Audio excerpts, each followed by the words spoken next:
بسم اللہ الرحمن الرحیم۔ السلام علیکم ویورز، کیسے ہیں آپ سب؟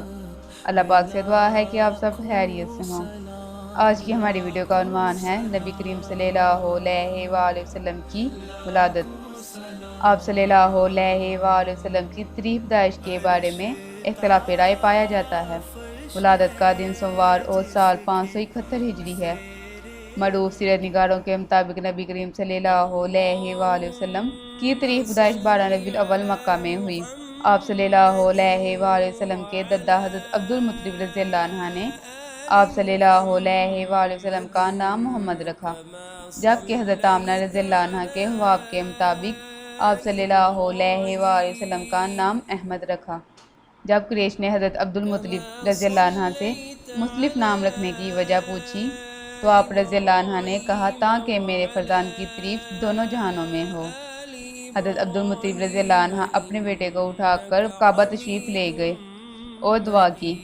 حضرت عبد المطلب رضی اللہ عنہ نے پیدائش کے 7ویں روز اونٹ ذبح کر کے عزیز و اقراب کی دعوت کی۔ اللہ تعالیٰ نے نبی کریم صلی اللہ علیہ وآلہ وسلم کو یتیم اور غریب پیدا کیا۔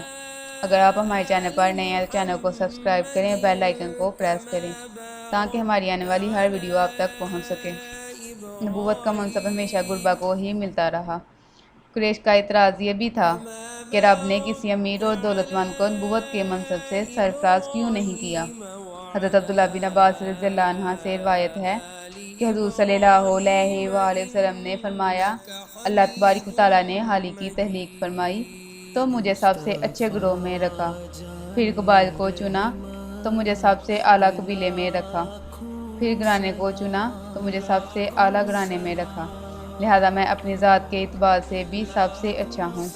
عرب میں رواج تھا کہ بچوں کو بدوی عورتوں کے سپرد کر دیا جاتا تھا تاکہ بچے کھلی صحرا میں پرورش پائیں اور ان کا جسم مضبوط ہو۔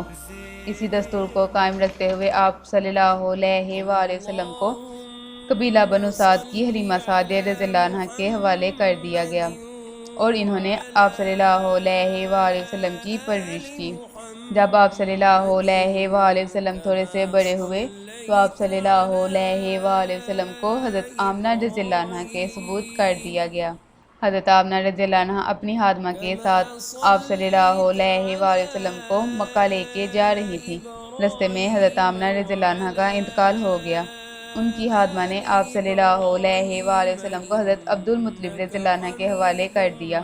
اللہ تعالیٰ نبی کریم صلی اللہ علیہ وآلہ وسلم کے صدقے ہم پر اپنا رحم اور کرم عطا فرمائے اور ہماری ہر پریشانی دور فرمائے، آمین۔